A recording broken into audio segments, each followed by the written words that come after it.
Phoebe. Hi, Hannah. So we've got Phoebe today. Brandon's ass is in Sweden. Rude. I know. God, I'm so jealous. Ugh. But also, I was like, listen, my 30th birthday is coming up and you're going to be in Sweden. He was like, sorry, not sorry. I had to go to Sweden. Like, that's fair, but I'm still mad at you. He better get you something good while he's over Right. there. I saw some posting that was a church that had been converted to a house in Sweden earlier, and I was about to send it to him and be like, this is what I want for my birthday. Buy this for us while you're there. And we'll just send it to Sweden. Just drop in and drop a few thousand for me. It'll be fine. It wouldn't even tell you the price. It was like you have to get approved first. You have to apply before it would even tell you the price. Is that how houses work in Sweden? I don't know. I've looked in like Japan and stuff, and they tell you the price, which I don't understand the difference between whatever it is Japan uses. The yen. It's really hard to buy a house or rent a house in Japan as a foreigner. Well, they had this program where they were trying to sell farmhouses that had been abandoned, and they were really cheap, and they were accepting people who were foreign. And I was like, I just wonder. I think it's easier to buy than it is to rent because I think they're afraid to leave and peace out. And that makes sense. So it makes sense, but it kind of sucks for anybody who wants to live there. But anyway, we have Phoebe. Yay! Yay! Sorry, we haven't recorded the last couple of weeks too. Brandon and I have had a lot of things going on with our apartments. Lots of electricity outages and heat or AC outages. And you all are in the same building? We're not. We're in the same complex. So he's on the other side. So it's not like the whole building went dark, just like your apartment or the whole complex. Yeah. Oh no. Yeah. So at one point, just my building went black. And then at one point, the whole complex was out. That's a nightmare. The city we live in has the most sensitive power system in the world. I'm so glad we have a wood burning fireplace because we're going to need it this winter because every time it snows, the electric's going to go out.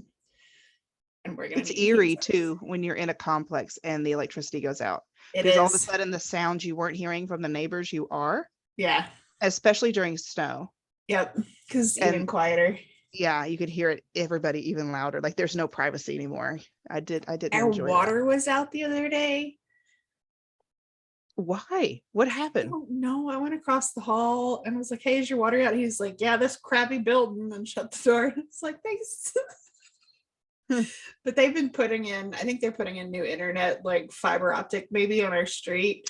And I think they hit something. Probably that. But that week we had no electricity. The internet had gone out for 2 days and then the water was out the next day. And I was like, let's just go get dinner. I'm done. So Brandon and I skipped a couple weeks of recording. But now I have Phoebe. Yay. So it's great. Phoebe, we're talking about one of my favorite places in Kentucky.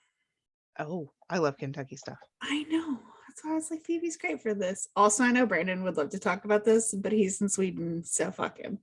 This is what you get. I know. I hope your poor decisions.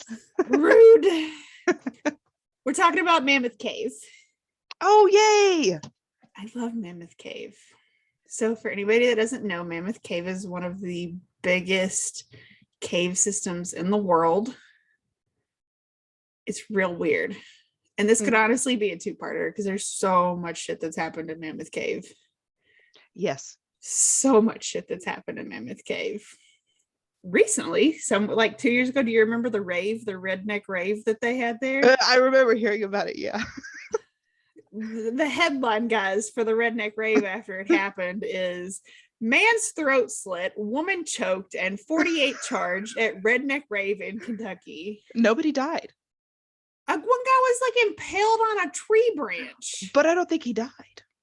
It's not, nobody died, but it's just the wildest thing. They're like, let's go have a rave. Hillbillies are powerful. The woman got choked in a fight over a blanket. And what the guy got his throat slit. It was a weird story as to why his throat got slit. It is. Let me see, where did it go? Because I was looking at that, I was like, I forgot about this. Like, I completely blocked this out. Yeah, so the guy that got impaled, he drove a vehicle over a 2 or 3 inch thick log I'm and pretty sure it was ended a up with golf it cart. piercing his abdomen. He was just hauling ass in a golf cart and impaled himself. It's not Another funny. man lost a finger when a car crushed his hand. This is all one event. This is one night. I I don't mean to laugh at their pain. but it's the most ridiculous thing. It was a cursed event. Somebody Sure pissed somebody was. off. It got everybody cursed. So that was at Mammoth Cave. It wasn't in the cave, but it was near it on a Blue Holler. It's a lot. So Mammoth Cave is rad. They found an ancient shark there not long ago. Do you remember that? Yeah. It's a fossil, but like, who the hell thinks they're gonna find a fucking shark in a cave in Kentucky, this landlocked state? It's the wildest. It's such a cool place. Yes. And isn't it like the Appalachian Mountains and all that's connected to, or was a part of some mountain range in Scotland at some point? Yeah. So he's a shark. He's well-traveled shark bones is what that is. Yeah, there's no telling where he came from. But like this cave system, so if you look at a map of cave systems, Kentucky is just covered. We're absolutely covered. And caves, it also, so if you look at a cave system map over a map of missing people, they match up. They match up a little spooky. Too well. It's a little upsetting. That's like a Kentucky Goblins theory, which is a shame. I have a shirt and I was wearing it for today, and then I was cooking and I got dinner on it, so I couldn't wear it. But that's a whole theory with that is all of those caves are connected, and it's a part of that bigger Mammoth Cave system, and that's how they get around. Yep. And pluck people. You could believe it. If you haven't seen Hellier, guys, go watch Hellier. It's on YouTube. Can you watch it somewhere else? Is it on HBO too?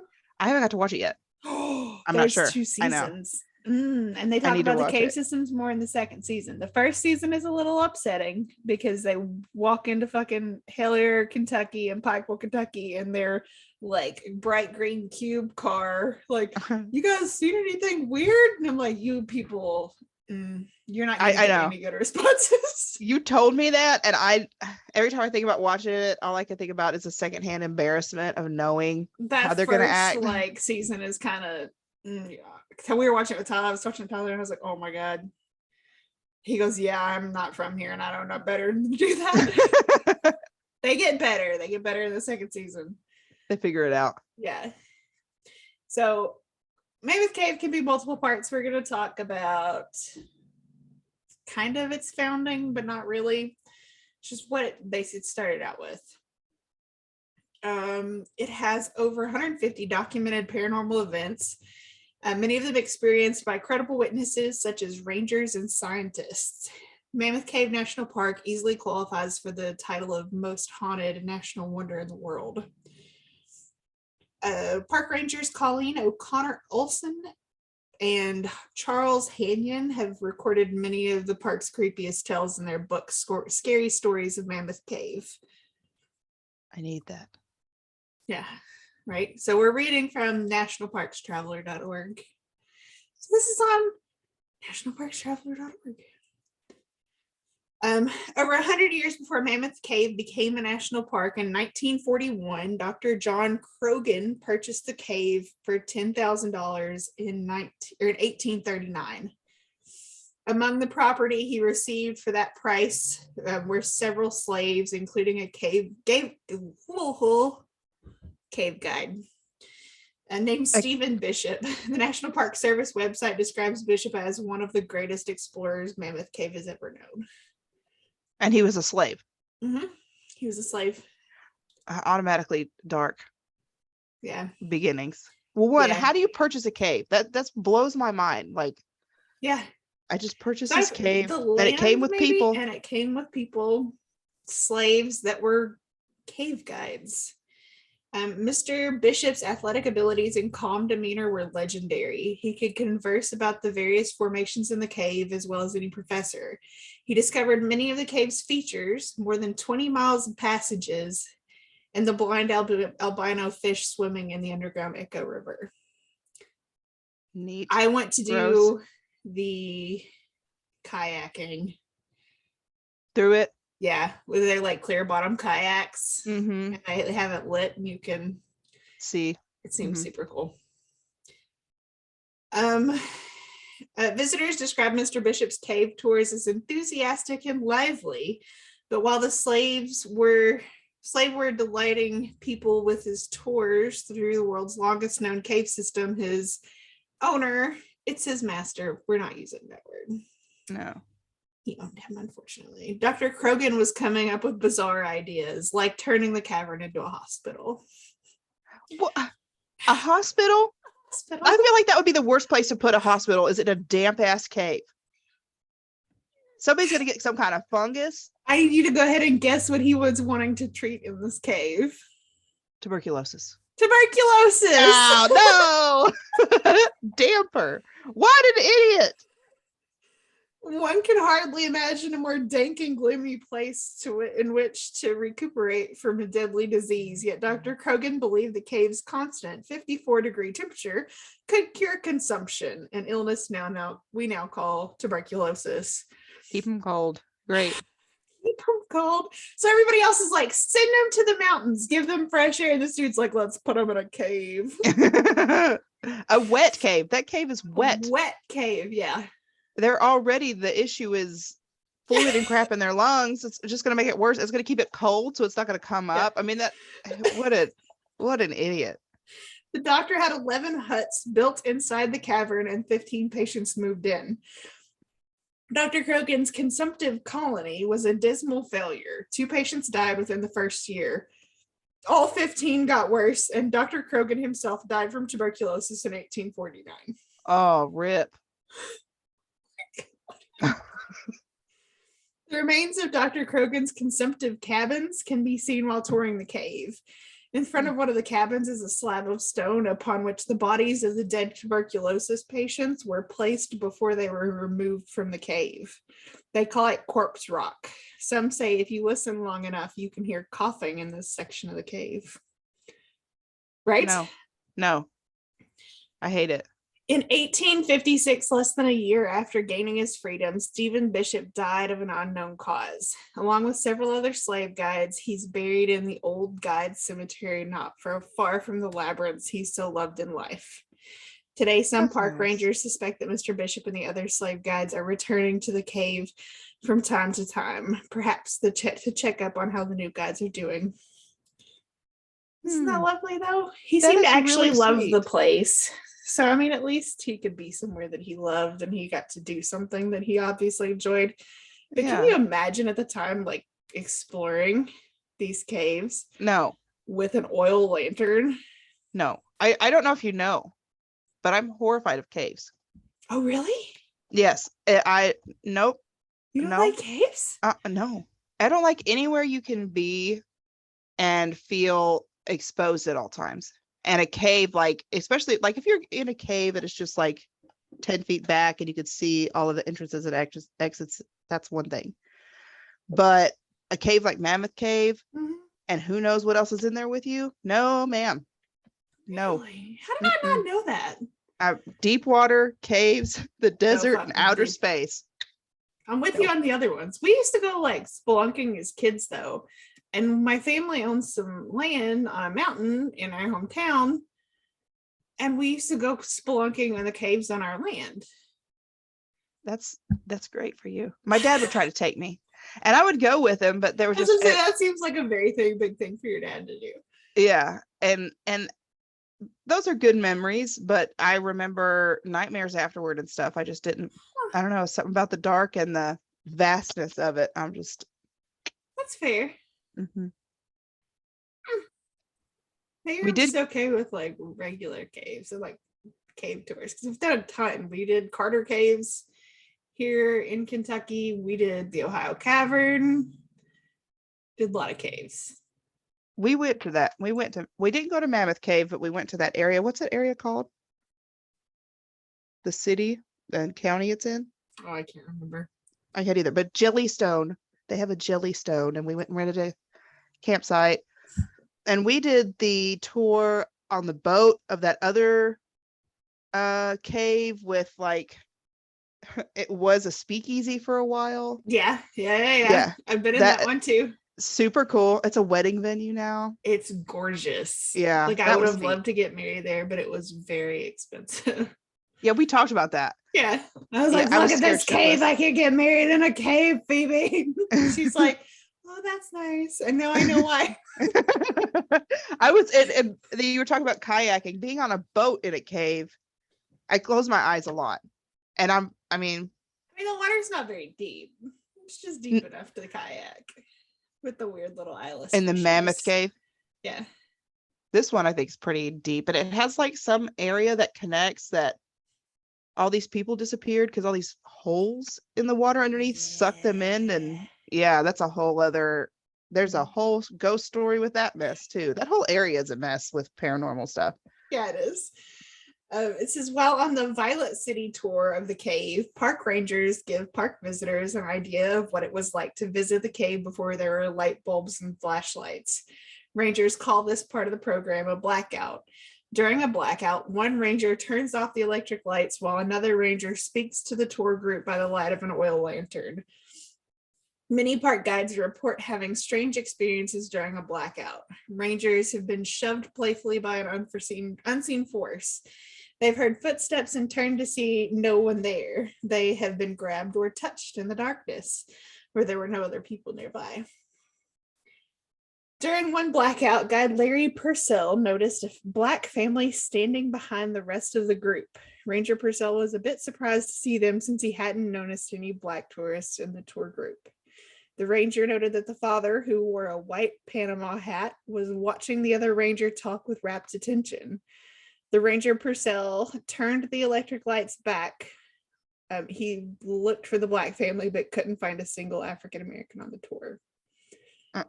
The room where the ranger saw the mysterious black family is called the Methodist Church because miners once held religious services there. During those days, if a black guide and his family attended those services, it was customary for them to stand at the back, a distance from the whites in the group.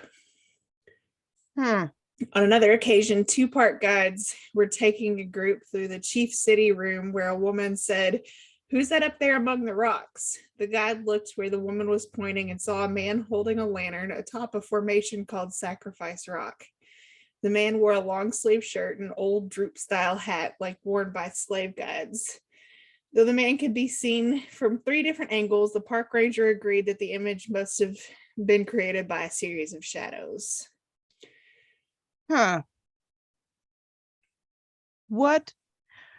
So it looked like a park guide, like just like the silhouette of one, maybe? Everybody saw him. 3 people saw him in a long sleeve shirt and a very specific hat. People saw him from 3 different angles. But he was a the pile park guide's of shadows. Like, no, it's just the shadows.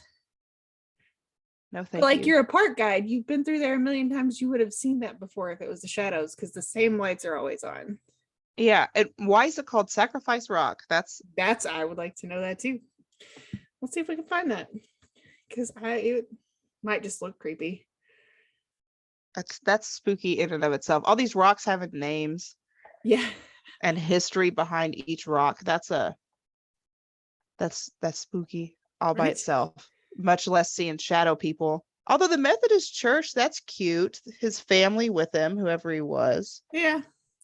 You got to see the whole group happy together. That's nice. Yeah. Just enjoying himself, listening to the stories.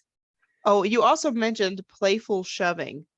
Oh yeah, I'm not any ghost shoves me. As, playful shoving. No.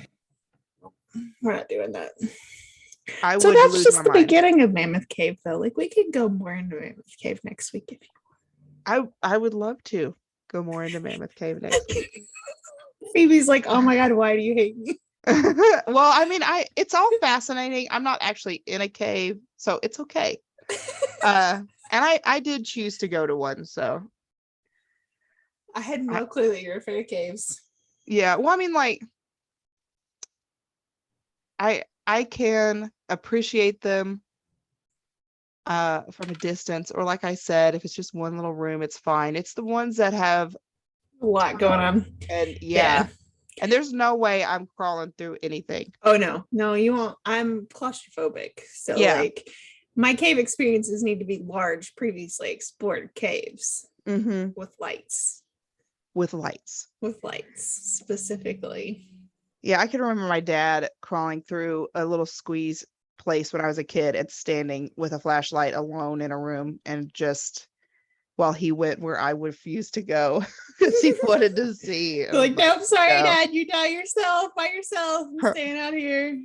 Bye. I'm really afraid of getting like stuck places and not being able to get out. Cave divers are crazy. Makes no sense to me. And especially ones where they know they have to take fucking scuba gear. Yep. That's too much. I'm good. So that does creep me out. Yeah. That does. Yeah. Yeah. Yeah. No, I'm not okay with that part. I like big explored caves. Mammoth Cave, Carter Caves. They're well lit and there are people to tell me the history. Yeah, I could do that. Yeah. We're not going spelunking anywhere. No. We went to one that they used as a moonshine distillery. I guess that was the thing to do, was to have your speakeasy and your illegal alcohol manufacturing in a cave. Yeah, done in a cave somewhere. I mean, I can't blame them. Yeah, it works. I mean, it worked. You've got temperature regulation. Nobody's really gonna come in there. You're not worried about them seeing the smoke from your fire because you're in a cave. And it's got a filter. I feel like you would probably die from breathing in the smoke in a cave. Unless it's one of these massive ones. Because see, that's the thing about all those caves around Mammoth Cave in particular. They're all branching. Yeah. And I'm gonna have to post a picture of like the map of the caves in Kentucky because it's ridiculous. It's huge. What is the name? I don't think it's is it a Hopkinsville goblin or is it a different one? It's another one of the Kentucky goblins.